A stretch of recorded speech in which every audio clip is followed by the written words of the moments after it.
My name is Wehner, and I'm going to be walking you through how to do a complete horse health check. For safety purposes, I'm going to ask my handler to stay on the same side of the horse as me, because if a horse is in pain, or if you're checking for colic, or any other reason you're doing a horse health check, you're going to want the handler to be able to pull the horse's head towards them and away from you, rather than having their hind end swing towards you as you're trying to take vital signs. First, I'm going to start by checking the mucous membranes, and these should be pink and moist. They can be found in both the conjunctiva of the eye and on the gums in the mouth. If they are not pink and moist, dry gums can indicate dehydration. If they are yellow, this can indicate jaundice. White gums or very, very light pink gums indicates a shock for the horse. Dark red can be an infection, and blue indicates a lack of oxygen circulating through the body. So to check your mucous membranes, you're just going to touch the horse's face so he knows that you're going to touch him. Pull up his lip and just look at the gums. You also want to feel them and make sure they feel nice and moist. If they don't, then your horse could possibly be dehydrated.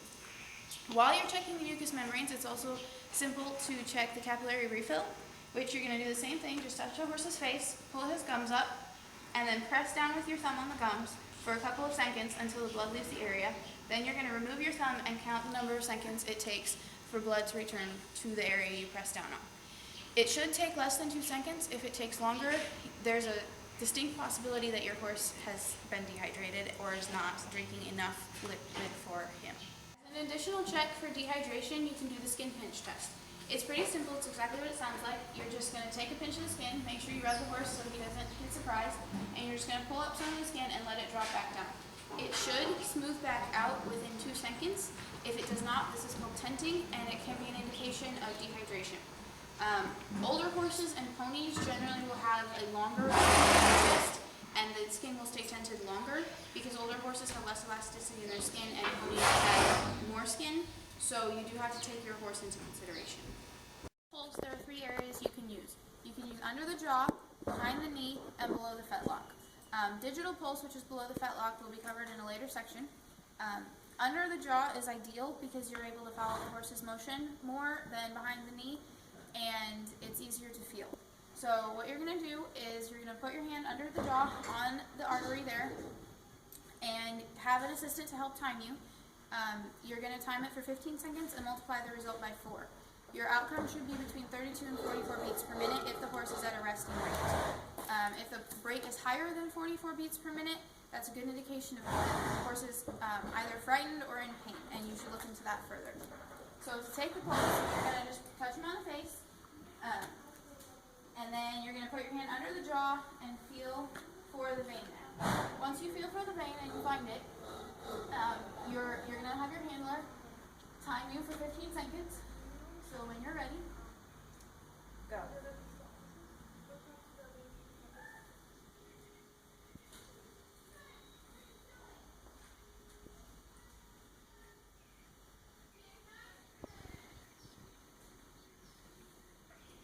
Stop. So I got 8, which multiplied by 4 is 32, so that's right within the range.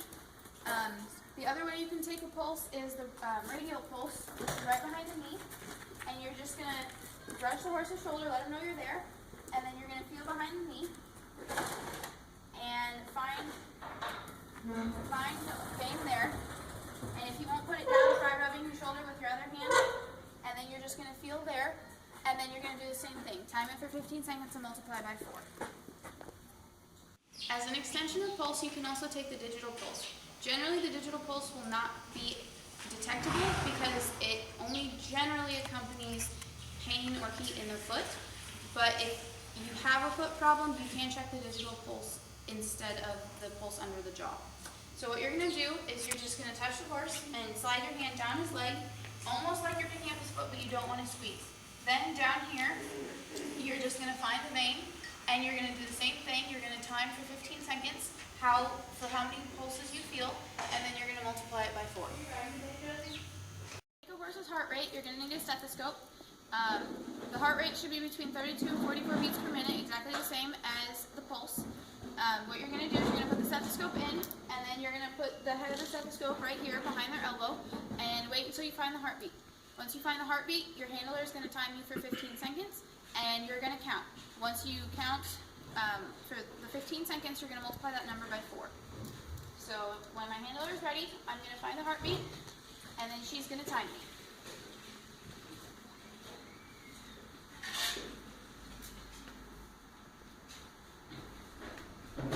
You're ready. Go.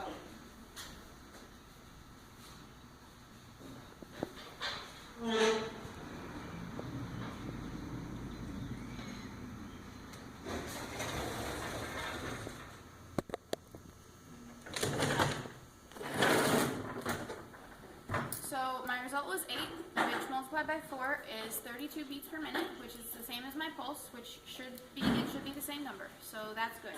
An elevated heart rate can be an indication of pain or a frightened horse. To take a horse's respiration rate, you're going to watch the rise and fall of the flank. It should be between 8 and 16 breaths per minute, and you're just going to watch, and it's fairly slow, so just be patient. You're just going to watch as it rises and falls as he breathes in and out.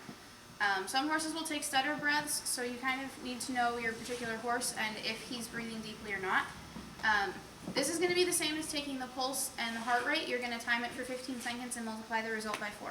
So my handler is going to start the timer, and then I'm going to count the number of breaths he takes, and then just multiply that number by 4. So, go.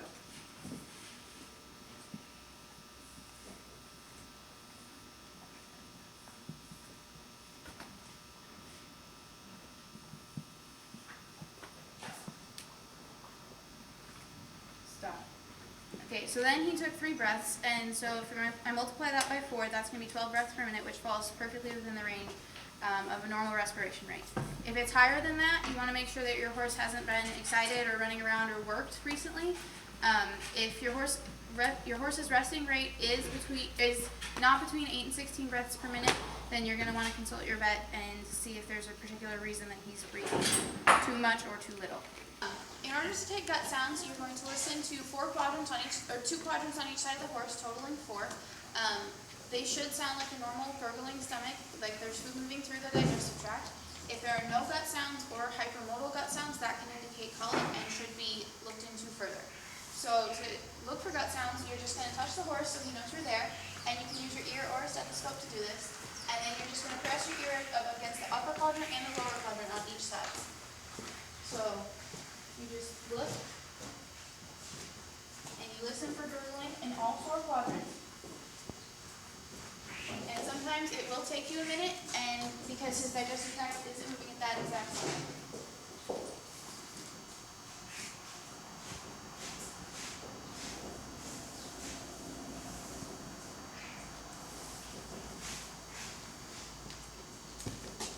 When you are checking the upper and lower quadrants, there should be a distinct difference in where you are checking on the sides of the horse, and you should make sure you move down a significant amount to take the lower quadrant. In order to take a horse's temperature, you're going to need a thermometer and Vaseline.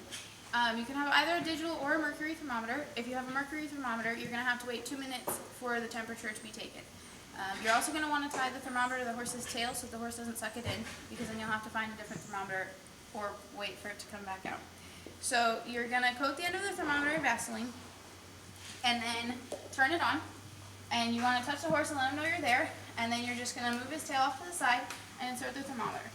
You want the end of the thermometer to be touching the rectum wall, or otherwise you won't have an accurate reading. Once the thermometer beeps, you can remove it and look at the horse's temperature. It should be between 99.5 and 101.5.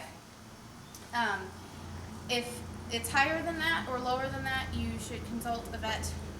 Or if you know your horse's temperature isn't like that normally, then you should be okay. Once you've taken all of these vital signs, you also need to make sure that you've noted the horse's general appearance. He should appear healthy and good weight, have a shiny coat, and then appear interested in his surroundings. If he's dull or extremely nervous, if you can see his ribs or you can't feel his ribs, or he just has a general unhealthy look about him, you need to investigate further whether it's because he's offered his food or there's a problem internally, or any other variety of causes. Once you've taken all of these vital signs and noted the horse's general appearance, you need to know what is normal for your horse for everything we've talked about. Some ranges for horses aren't exactly accurate. Some horses will have higher numbers and some horses will have lower numbers, and that's natural for them. So you need to be sure that you take all of your horse's vital signs and note his appearance when he's not ill, so that you can compare them to when he is sick or injured, so that you have a better guideline to go on.